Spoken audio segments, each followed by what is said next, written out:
Autoestima. Mientras caminamos por la vida nos podemos dar cuenta que lastimosamente hay muchas personas que tienen un concepto de sí mismo muy distorsionado. Algunas tienen un concepto bajo de sí mismos y se sienten inferiores a los demás. En cambio, otros tienen un alto concepto de sí mismo y se sienten superiores a los demás y actúan con soberbia. Pero la palabra de Dios nos dice que nosotros, los hijos de Dios, no tenemos que sentirnos inferiores a nadie ni superiores tampoco, sino que tenemos que tener cordura cuando pensamos sobre nosotros mismos. Eso significa que no valemos menos que nadie, ni más que nadie, pero sí podemos ser diferentes a los demás. Y muchas veces el ser diferente es lo que nos hace ser menospreciados o sentirnos menospreciados en la sociedad, y esto no debe ser así. Primero definamos dos conceptos muy importantes en la vida de toda persona. Autoimagen. Es la imagen que cada uno de nosotros tenemos de nosotros mismos. Es la manera como nos vemos a nosotros mismos en nuestra mente. Autoestima. Es el valor o estima que sentimos por nosotros mismos y también el valor o estima que pensamos que los demás tienen por nosotros.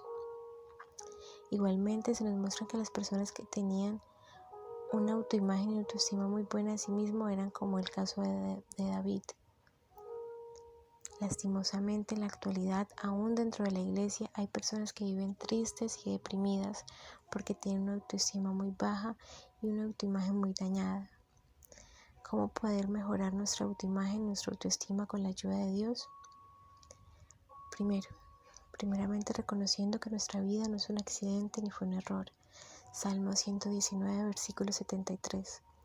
Este precioso versículo nos dice que fuimos hechos y formados por las manos de nuestro Dios y tenemos que reconocer que Dios no hace nada ni por accidente ni por error. Dios obra según su amor y su propósito y su voluntad. A pesar de lo que las personas nos digan o como nos traten, nosotros tenemos que creer y reconocer que nuestra vida es un reflejo del amor, del propósito y de la voluntad de Dios. Qué maravilloso saber es que aún antes de nacer ya estábamos en el pensamiento y bajo el cuidado de los ojos de nuestro Dios. Salmo 139, versículo 16. Segundo, tenemos que reconocer que nuestra vida tiene un propósito y tiene valor. Salmo 138, versículo 8. Satanás siempre trata de hacernos creer que nuestra vida no tiene un sentido y por eso lleva a miles de personas a los vicios y al suicidio, pues usando las palabras hirientes y las actitudes de menosprecio de otros nos hacen sentir que somos un cero a la izquierda, es decir, personas sin valor con vida sin sentido. Pero eso no es así. La vida de cada uno de nosotros tiene un propósito dado por el Señor. Aunque a veces no lo reconozcamos, no sepamos cuál es ese propósito, nosotros tenemos que creer y confiar que Dios lo cumplirá en nuestra vida. Y más aún los hijos de Dios, tenemos que confiar que aunque las cosas en nuestra vida no vayan como quisiéramos, aún en situaciones que nos parecen malas o incomprensibles, el Señor hará que todas ellas sirvan para nuestro bien.